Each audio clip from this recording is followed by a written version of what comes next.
Star Trek wasn't just a TV show. It was a cultural explosion that changed how the world imagined the future. From thrilling adventures in deep space to moral lessons hidden in every episode, it wasn't just entertainment, it was a movement. But what many fans don't know is that before Captain Kirk boldly went where no man had gone before, there was another captain, one who was meant to lead the Enterprise into history, yet vanished from the series without a trace. Today we uncover the mysterious truth behind that missing captain, the struggles behind the scenes, and how one man's decision forever shaped the Star Trek universe. Created by Gene Roddenberry in 1966, the show mixed space adventure with human values. Its mission to explore strange new worlds and seek new life wasn't just a catchphrase, it was a vision of unity. Star Trek stood out in a decade of war and social unrest. It showed a future where humans of all races, genders, and backgrounds worked side by side, something that felt revolutionary in the 1960s. You had Sulu, a Japanese helmsman, Uhura, a black communications officer, Chekhov, a young Russian navigator, Scotty, a Scottish engineer, and of course Spock, the half-human, half-Vulcan who became a symbol of logic and peace. Together they weren't just a crew. They were the world's dream of harmony flying through space. Even Martin Luther King Jr. understood the importance of this message. When Nichelle Nichols, who played Uhura, wanted to quit to pursue Broadway, Dr. King himself told her she couldn't leave. He said she represented something historic. The first time a black woman was shown on TV as an equal, that conversation changed her life and kept her in the show, forever cementing her legacy. But behind the cameras, things weren't always that inspiring. William Shatner, who played Kirk, struggled deeply after the series was canceled.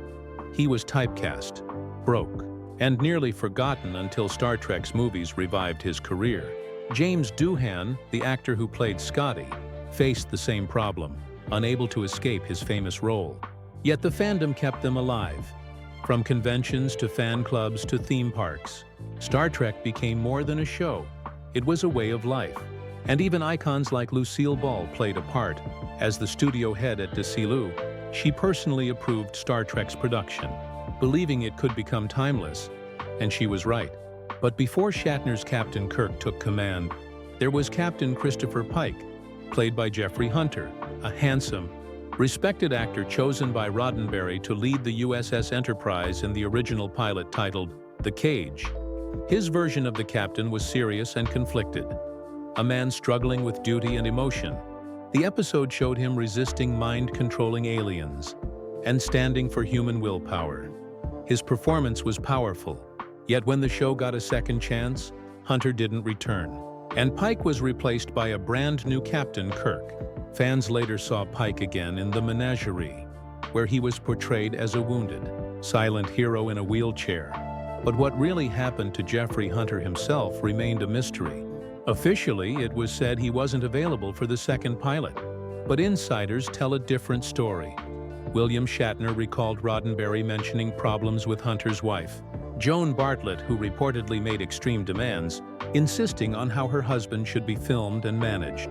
Leonard Nimoy confirmed this years later, saying Hunter was let go after his wife's behavior caused too much tension. Roddenberry, tired of the drama, made a bold move. He didn't just recast the role. He rewrote history and created Captain James T. Kirk. That one decision changed everything. Hunter's wife reportedly believed science fiction was beneath her husband. She thought it would hurt his movie career. So he walked away from what would become one of the biggest franchises in entertainment history. Sadly, Hunter's career declined soon after, and he passed away just a few years later in 1969. His role as Captain Pike became his only connection to Star Trek, but his impact didn't fade decades later. Thanks to the reuse of footage from The Cage, the character of Pike became a lasting part of Star Trek's mythology. In 2019, Anson Mount took up the mantle of Captain Pike in Star Trek: Strange New Worlds, bringing back the heart and integrity that Hunter first introduced. Even Jeffrey Hunter's own son, Chris, gave his blessing to Mount, saying his father would have been proud today. Pike is once again a central figure in the Star Trek universe, proof that even one brief performance can echo through time. shaping generations of storytelling and inspiring new fans across the stars. The story of Jeffrey Hunter isn't just about a lost role. It's about how one decision, one disagreement, can alter pop culture forever. And even though Captain Kirk became the legend, Captain Pike remains the ghost captain who started it all, the one who almost led Star Trek into history. So what do you think? Did Jeffrey Hunter make a mistake walking away?